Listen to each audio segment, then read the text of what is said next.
Magandang araw mga kaibigan. Bigyan natin ngayon ng opinion, reaction itong mga pahayag ni Banat Bay tungkol sa kasong isinampa, cyber libel case isinampa ni Senator Risa Hontiveros sa kanya. Ito, sa isang Facebook reel posted by Bisaya Viners. Ito, pakinggan natin. Masyado pang maaga, nagiging abusado ka na, may plano ka pa namang magpresidente, sabi niya.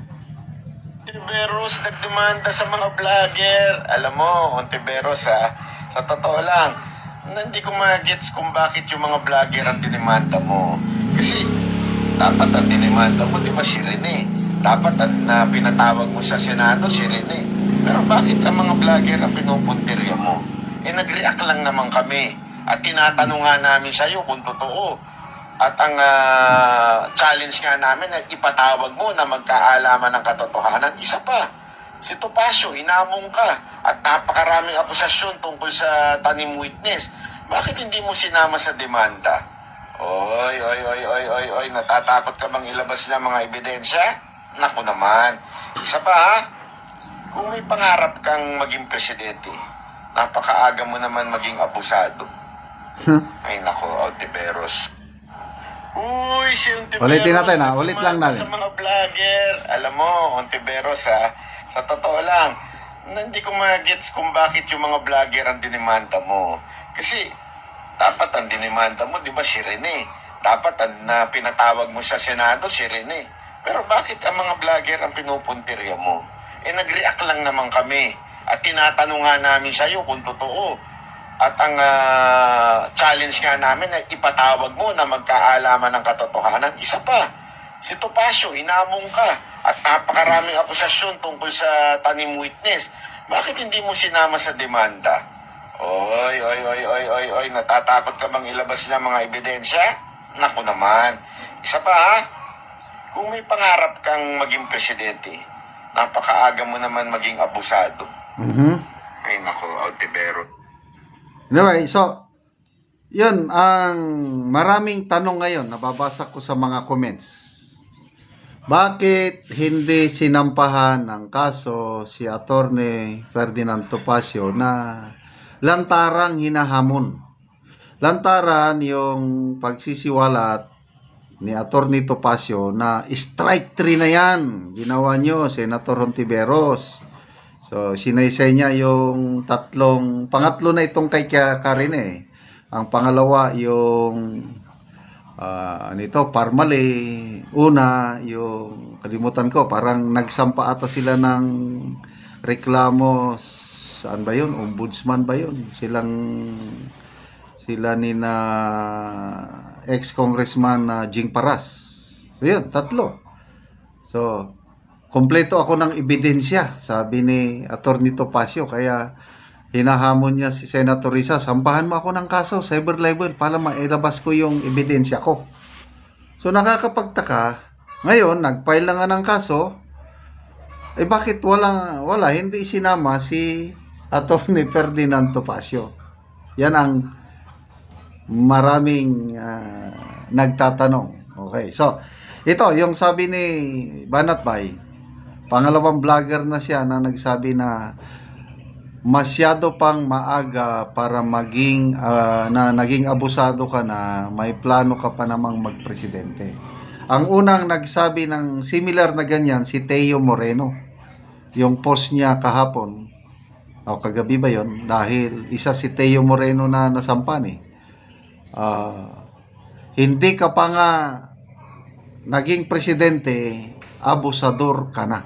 Yun ang birada ni Teo Moreno. So ito na, pangalawa na si Banat Bay nga nagsasabi ng ganyan. Magbasa lang tayo sa mga comments ha. Arman D, correct ka dyan, Banat Bay. Alfonso Dacanay, dapat si Topacio ang idemanda mo para magkaalaman na. Solino Batoon, ma'am, diversionary tactic na yang ginawa mo para hindi ka mabuking sa mga may kasabihan karma is real. David Marisa, Feeling niya, reyna siya, idol. Siya lang daw pwede mambuli at magtanim witness. Yang mga nagpapasahod sa kanya walang. Anyway, ang dami nang nagre-react. Sunod-sunod. Sino pa yung yung pinaka-latest vlog ko kanina, si Congressman Pulong. Nasa Netherlands pa ngayon si Congressman Pulong. In-interview siya, anong reaksyon niya? Very direct. Kung sila ang bakbakan, okay ra. Pag sila na ang binakbakan, kasuhan na, cry baby. Tinawag siya ni Congressman Pulong na crying baby. Anyway, ulitin ko, karapatan ni Senator Risa Hontiveros na magsampa ng kaso at suportahan na lang natin itong mga DDS vloggers. Magpunta tayo sa kanilang mga page, mag-comment at i-encourage sila na tuloy ang laban. Sabi nga ni Banat pa, yung post niya nabasa ko, Hontiveros, sabi niya, kung akala mo na masisindak mo ako, think again. You have just fueled me. Anong ibig sabihin nun? Hindi mo ako kayang sindakin, lalo lang akong tatapang o lalaban yung ginawa mo. And I believe itong 12 ka mga vloggers na kung ang purpose is to silence them, parang mababaliktad ata. Lalo silang lalaban. O lalong so ang issue na ito lalong iinit at pag-uusapan. Maaga pa yung malayo pa yung 2028, masyadong maaga yung pagdeklara ni Senator Risa Hontiveros nga she is open to run for President 2028. So far, siya pa lang ang alam kong klaro Pati nga si BP Sara, wala namang final announcement na tatakbo siya. Sabi niya, pinag-iisipan pa. Kahit si Speaker Martin Romualdez, wala pa rin. Si Senator Risa lang talaga ang very clear yung pronouncement niya na gusto niyang tatakbong presidente sa 2028. So, ito na ngayon ang nangyari sa kanya. Okay, salamat mga kaibigan sa inyong pagsubaybay sa ating channel. Nakakatulong kayo ng malaki sa tribong Talandig ng Bukidnon dahil ang sweldo natin sa channel na ito is pantulong natin sa tribo. Namimigay tayo ngayon ng mga libreng yero at pako para makapagpatayo ng mas maayos na tirahan ang tribong Talandig. Panoorin nyo ang video na ito.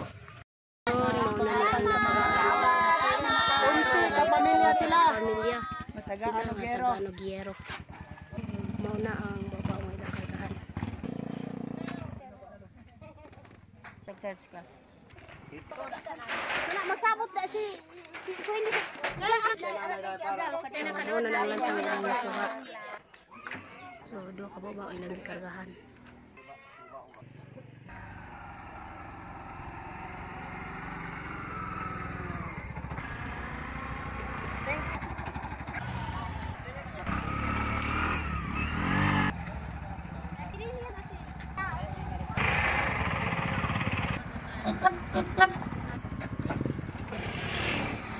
Abot na gid sila. Karon abot na gyud ang yero sa gitabang sa mga tao. Karon abot na gid sila sa ilang balay nga ilang istan. Mo na ni ang mataga na yero. Abot na sila sa lahat.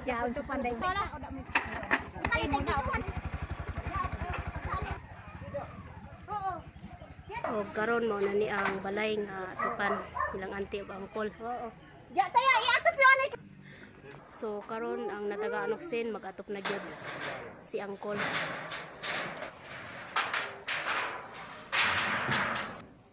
O karon nahuman na gyud si angkol sa iyang balay nga giatupan.